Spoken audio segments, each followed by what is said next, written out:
Hi hello നമസ്കാരം കൂട്ടുകാരെ, അമ്മോദ് വില്ലയിലേക്ക് എല്ലാവർക്കും വീണ്ടും സ്വാഗതം. നമ്മളിന്നൊരു ഫുഡ് ബ്ലോഗാണ് ചെയ്യുന്നത്.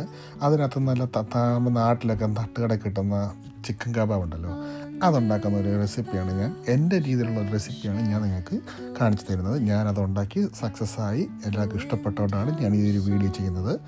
നിങ്ങൾക്കും ഇതുപോലെ ചെയ്ത് നോക്കുവാണെങ്കിൽ സക്സസ് ആകുമെന്നാണ് എൻ്റെ വിശ്വാസം.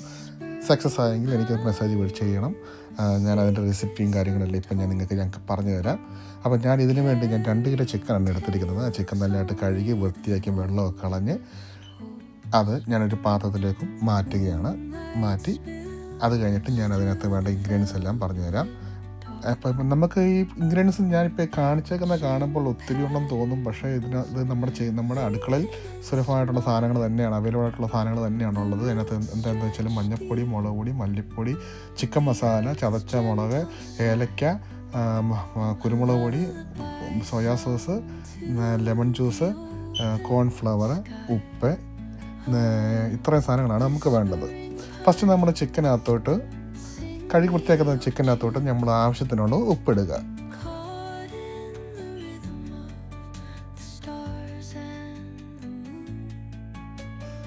ഉപ്പിട്ടതിന് ശേഷം നമ്മൾ ഫസ്റ്റ് അതിലേക്ക് 1.5 ടീസ്പൂണ് മഞ്ഞൾപ്പൊടി നമ്മൾ അതിലോട്ട് ചേർക്കുകയാണ്.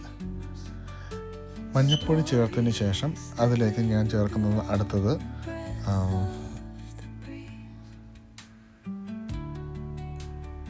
മുളക് പൊടിയാണ്. അതിനുശേഷം ഞാൻ അതിലേക്ക് ചേർക്കുന്നത് നമ്മുടെ എരിവിനനുസരിച്ച് നമുക്ക് മുളക് പൊടി ചേർക്കാം.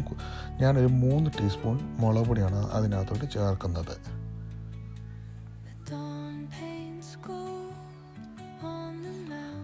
മുളക് പൊടി ചേർത്തതിന് ശേഷം അതിലേക്ക് ഞാൻ മല്ലിപ്പൊടി ചേർക്കുകയാണ്. ഒരു 2 ടീസ്പൂൺ മല്ലിപ്പൊടി കൂടി ഞാൻ ചേർക്കുന്നുണ്ട്.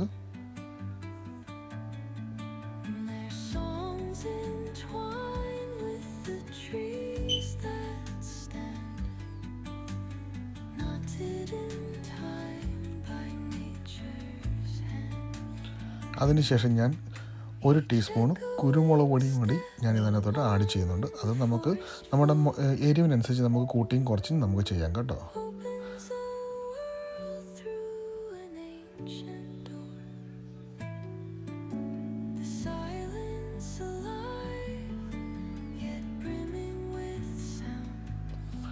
അതിനുശേഷം ഞാൻ ചതച്ച ഉണക്കമുളക് ഒരു 2 ടീസ്പൂണ് ഇടുന്നുണ്ട്.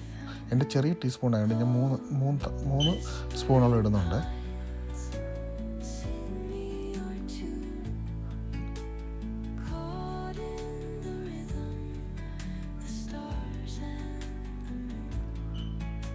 അതിനുശേഷം ഞാൻ കോൺഫ്ലവർ അതൊരു 4 ടീസ്പൂൺ ഇടുന്നുണ്ട്. അത് നമ്മുടെ ഗ്രേവി ഒന്ന് കട്ടിയായിട്ടിരുന്ന് അത് ചിക്കനെ നല്ലതായിട്ട് പിടിച്ചിരിക്കാൻ വേണ്ടിയാണ് നമ്മൾ ഈ കോൺഫ്ലവറും കൂടെ ചേർത്ത് ഉപയോഗിക്കുന്നത്. അതിനോടാണ് കോൺഫ്ലവർ ഞാൻ ഉപയോഗിക്കുന്നത്.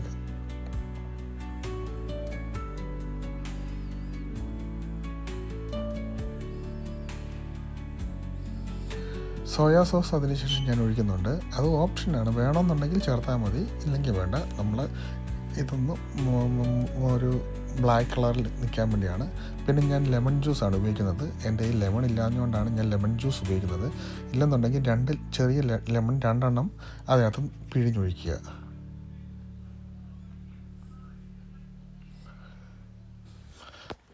പിന്നീട് ഞാനൊരു 5 ഏലക്ക ചതച്ച് അതിനോട് ചേർക്കുകയാണ്. ഒരു മണമൊക്കെ കിട്ടാൻ വേണ്ടി, അതിന് വേണ്ടിയാണ് ഞാൻ ഏലക്കയും കൂടെ ചേർത്തത്.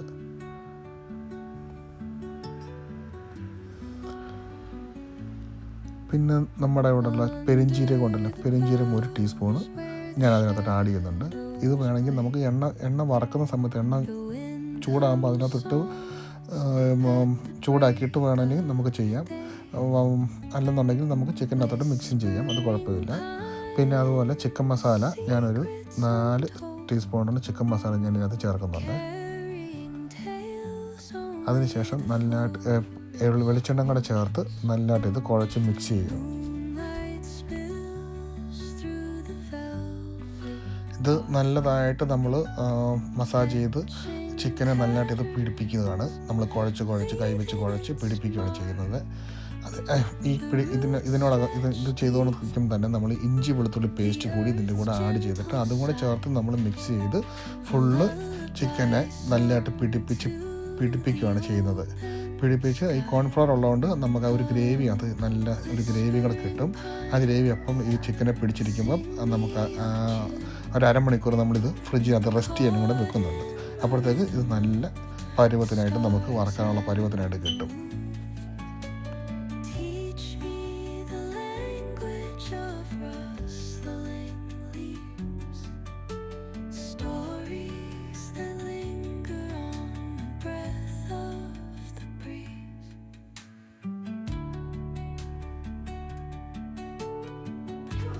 എൻ്റെ കയ്യിലുള്ളത് ജിഞ്ചർ ഗാർലിക് പേസ്റ്റ് റെഡിമെയ്ഡാണ്.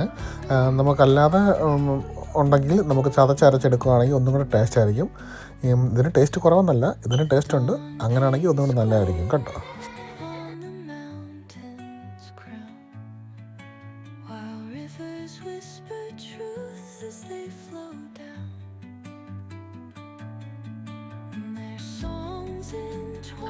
അങ്ങനെ ഇതുപോലെ കവർ ചെയ്ത് നല്ലതായിട്ടൊന്ന് കവർ ചെയ്തതിന് ശേഷം നമ്മളിത് ഫ്രിഡ്ജിനകത്തിട്ട് അരമണിക്കൂർ റെസ്റ്റ് ചെയ്യാൻ വെക്കുവാണ്. റെസ്റ്റ് ചെയ്യാൻ വെക്കുന്ന സമയത്ത് നമ്മുടെ ഇൻഗ്രീഡിയൻസ് ഒക്കെ ആ ചിക്കനിലോട്ട് കീറി പിടിച്ച് നമുക്ക് വാർത്തെടുക്കുമ്പോൾ നല്ല രുചിയായിട്ട് കിട്ടും.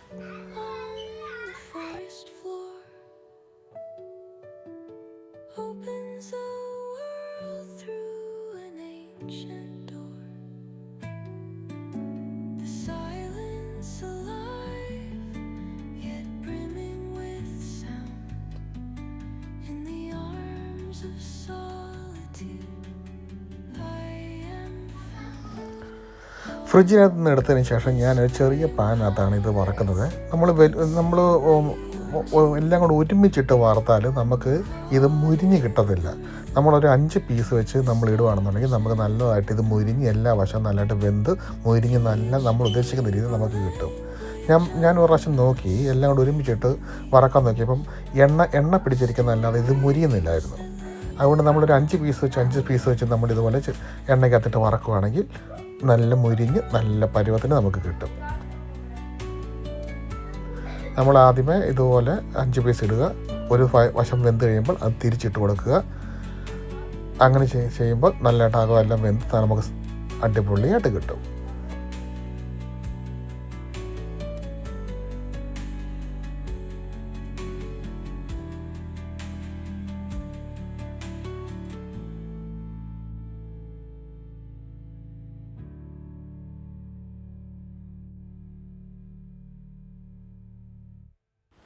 ഇങ്ങനെ തിളയ്ക്കുന്ന എണ്ണയ്ക്കകത്തോട്ട് ചിക്കൻ ഇട്ട് കൊടുക്കുമ്പോൾ ചിക്കൻ നമ്മൾ ആദ്യം ഇട്ടിരുന്ന പെരിഞ്ചീരകം ആ ചിക്കൻ ഈ എണ്ണയിലോട്ട് മിക്സായി അതുമായിട്ട് ചൂടായി അതിൻ്റെ ഒരു മസാലയുടെ ഇതും കൂടെ നമ്മുടെ ചിക്കനിലോട്ട് കിട്ടിക്കൊണ്ടിരിക്കും.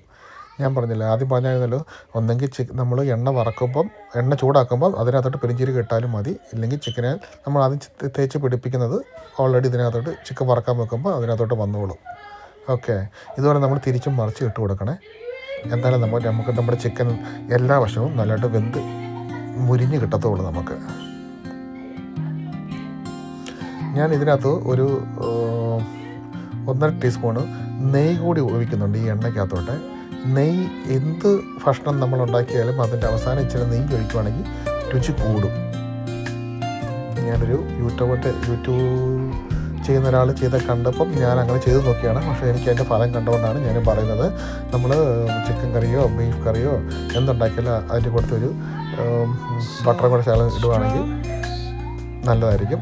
ഇത് കണ്ടോ, നമ്മൾ മുരിഞ്ഞ് നമുക്ക് വന്നിട്ടുണ്ട്. ഇപ്പം നല്ല അടിപൊളിയായിട്ട് നമ്മൾ അതിനകത്തോട്ട് ഒരു സവാള കൂടി ചെറുതായിട്ട് വട്ടത്തിലരിഞ്ഞ് അതിനകത്തോട്ട് ഇട്ട് ഒന്ന് സ്റ്റൈലിഷ് ആക്കാൻ നോക്കിയാണ്. പക്ഷേ ഇതുണ്ടാക്കി വെക്കുന്നതനുസരിച്ച് നമ്മുടെ മോൻ വന്ന് അത് തിന്ന് തീർക്കുകയായിരുന്നു. അതുകൊണ്ട് നമുക്ക് ഒത്തിരി വലിയ ഗാർണിഷ് ചെയ്ത് വലിയ ഇതായിട്ട് കാണിക്കാനൊന്നും പറ്റിയില്ല. ഓക്കെ, അപ്പം ഇതാണ് നമ്മുടെ സാധനം, നമ്മുടെ കബാബ്, ചിക്കൻ കബാബ്, നാടൻ കബാബ്. നിങ്ങളും ഒന്ന് ട്രൈ ചെയ്ത് നോക്കുക കേട്ടോ. കണ്ടോ അവൻ്റെ മുഖത്ത് സന്തോഷം കണ്ടോ? Okay, thanks for watching. Thank you.